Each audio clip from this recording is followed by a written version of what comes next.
অনেক খরচ হয়। তো শ্রীমদ ভাগবতম বাড়িতে রাখতে তখনই আমাদের কার্পণ্য চলে আসে, তখনই আমাদের হৃদয় সংকীর্ণ হয়ে যায়। এই যাদের গৃহে এখনো শ্রীমদ ভাগবতম নেই, যেন তেন প্রকারেণ আপনারা শ্রীমদ ভাগবতম যথাশীঘ্র নিজের গৃহে রাখার চেষ্টা করুন। যেন তেন প্রকারেণ মানে আমরা অসাধু পায়ে না, সুন্দরভাবে আপনারা যোগাযোগ করুন প্রভুদের সাথে। আজকাল অনেক সুবিধা আছে ভাগবতম, যারা সরাসরি একবারে অর্থ দিয়ে দিতে পারছেন না, ইএমআই বা ইনস্টলমেন্টেও ভাগবতম পৌঁছে দিচ্ছেন আমাদের ভক্তরা বিভিন্ন ভাবে সহজে। যাই হোক, আমরা ভাগবতের কথা শুরু করি।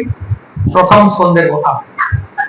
অনেক বিশাল, 18,000 শ্লোক আছে ভাগবতমে, 12টি স্কন্ধ আছে, 335টি অধ্যায় আছে। কতজন আছেন ভাগবতম শেষ করেছেন পুরো? বিশেষ করে এই ভাগবত প্রভুপাদের ভাগবতম শেষ করেছেন কতজন আছেন? কতজন আছেন এখানে ভক্তি জীবনে আপনারা কমপক্ষে 5 বছর ধরে স্কন্ধে বা ভক্তি হরিনামের সাথে যুক্ত আছেন? কতজন আছেন 5 বছর ধরে? 5 বছর ধরে যুক্ত আছেন। আচ্ছা, আপনারা 5 বছর ধরে যুক্ত আছেন, তাহলে আপনাদের একটা মজার কথা বলি। সেটা হচ্ছে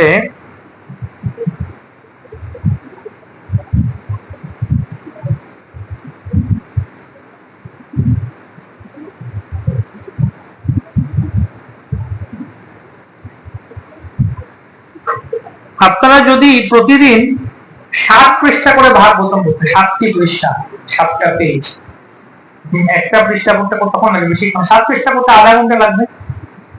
আধা ঘন্টা 35 মিনিট ধরুন, 5 মিনিট করে দিয়ে ধরুন 35 মিনিট লাগবে।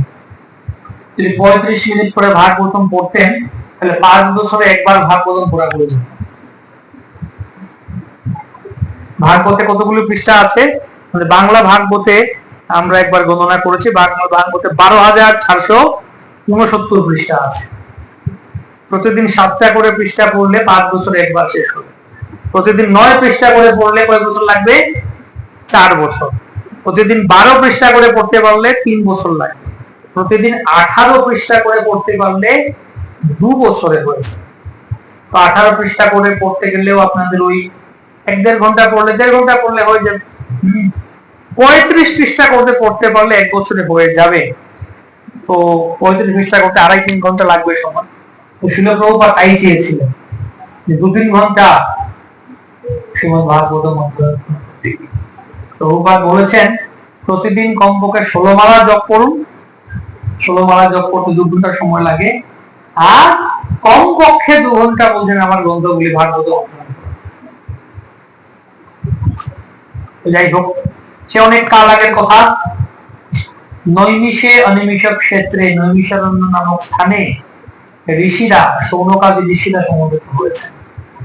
তো তারা ভাবলেন কলিযুগ আসন্ন এবং কলিযুগের জীবের অত্যন্ত পাপী, এই পাপ পঙ্কিল জীবন থেকে এদেরকে উদ্ধার করার জন্য কলিযুগের মঙ্গল সাধনের জন্য আমরা যজ্ঞ করি।